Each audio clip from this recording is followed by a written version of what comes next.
Irmãos, o Evangelho de hoje se baseia no tema na obra regenerativa, que consta do capítulo 37 do livro Fonte Viva, ditado por Emmanuel e psicografado por Francisco Cândido Xavier. Esse capítulo começa com um trecho da carta de Paulo de Tarso aos Gálatas, um povo que vivia na região da Galácia, na atual Turquia, e onde Paulo havia fundado uma igreja para divulgar e vivenciar os ensinamentos de Jesus. Vamos ver o que Paulo escreve. Irmãos, se algum homem for surpreendido em alguma falta, vocês que são espirituais, busquem ajudá-lo a se corrigir. Mas o façam com humildade e tenham cuidado de não caírem vocês também em tentação.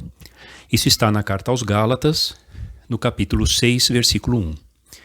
Sobre essa passagem, Emmanuel faz algumas reflexões.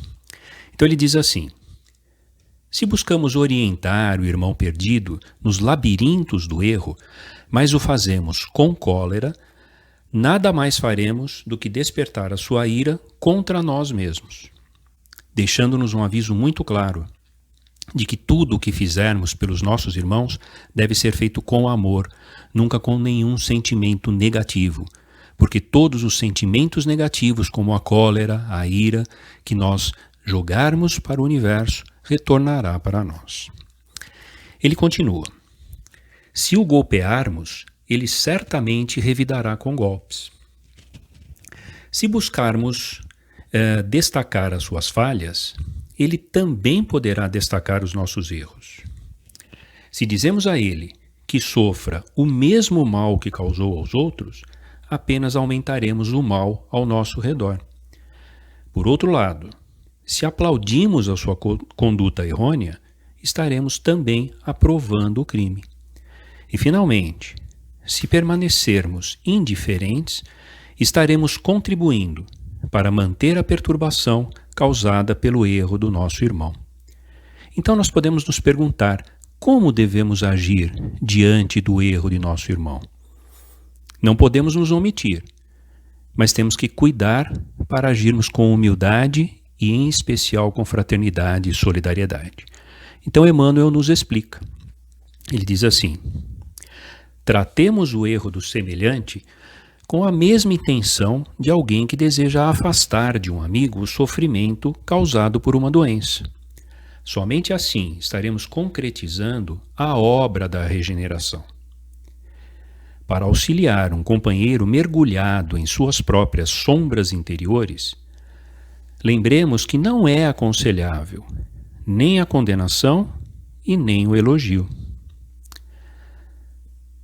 Devemos nos aproximar do companheiro infeliz com compreensão, com fraternidade e, acima de tudo, com humildade. Coloquemo-nos em seu lugar e reflitamos sempre: nas condições dele, será que não teríamos causado o mesmo mal que ele causou? É sempre fácil açoitar e condenar, mas é igualmente fácil cometermos os mesmos delitos dos nossos irmãos quando somos visitados pelas tentações. Vamos refletir um pouquinho então sobre o que nós acabamos de ler. A carta aos Gálatas é dirigida a um povo que havia aprendido com Paulo de Tarso a essência dos ensinamentos de Jesus durante a primeira viagem missionária de Paulo. Na carta, Paulo demonstra preocupação, justamente porque soube que os cristãos da Galácia estavam se desviando daquela essência. O povo vinha se preocupando muito mais com as aparências e os cultos exteriores do que em vivenciar o Evangelho de Jesus. E esse desvio já vinha se manifestando nas atitudes daquele povo, na forma de desavenças, de agressões, de acusações causadas pelo preconceito, pelo orgulho e pela vaidade. Justamente aquilo que a boa nova de Jesus, que o Evangelho de Jesus buscava combater e que havia sido ensinado há tão pouco tempo atrás a esse povo. Na carta, Paulo deixa muito clara a importância da fé em Cristo como um meio para nos libertarmos e sermos felizes. Mas ele também destaca, com igual importância, a necessidade de conhecermos e, em especial, de praticarmos a Boa Nova que Jesus nos ensinou. Boa Nova essa que está contida nos seus evangelhos. E qual seria a essência da Boa Nova trazida por Jesus? No seu primeiro sermão, conhecido como o Sermão da Montanha, que pode ser lido no Evangelho de Mateus, lá nos capítulos 5 a 7, Jesus nos ensina a amarmos a Deus acima de todas as coisas, a amarmos ao próximo como a nós mesmos, a termos atitudes de amor, isso é, fazermos ao outro o que gostaríamos que ele nos fizesse, a perdoarmos sempre e sempre.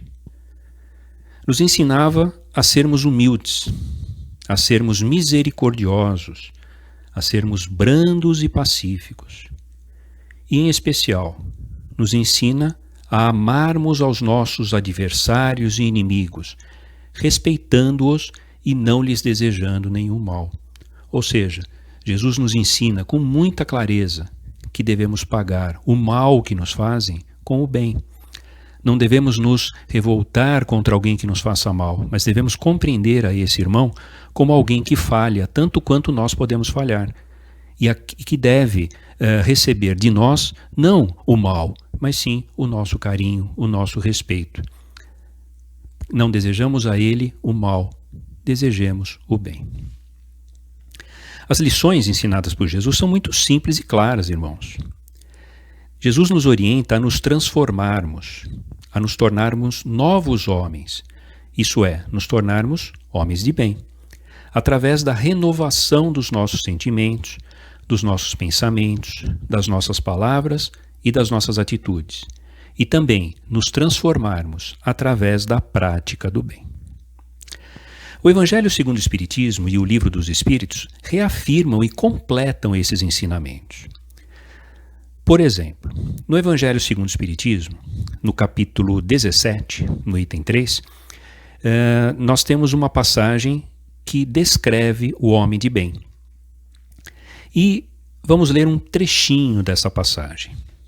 Lá nós lemos o seguinte: o verdadeiro homem de bem é o que cumpre a lei da justiça, do amor e da caridade na sua maior pureza.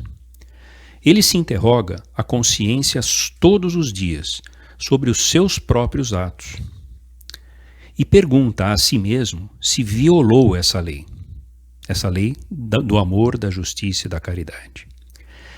Ele se pergunta todos os dias se não praticou o mal, se ele fez tudo o que podia para fazer o bem, se desprezou voluntariamente alguma ocasião de ser útil. Pergunta-se ainda se ninguém tem qualquer queixa sobre ele.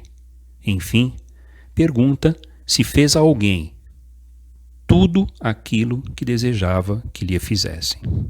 Então esse trecho talvez resuma muito bem tudo aquilo que Jesus vinha ensinando. Praticar o bem, crescer, evoluir e ajudar aos irmãos a seguir, juntos conosco, o caminho em direção ao reino de Deus.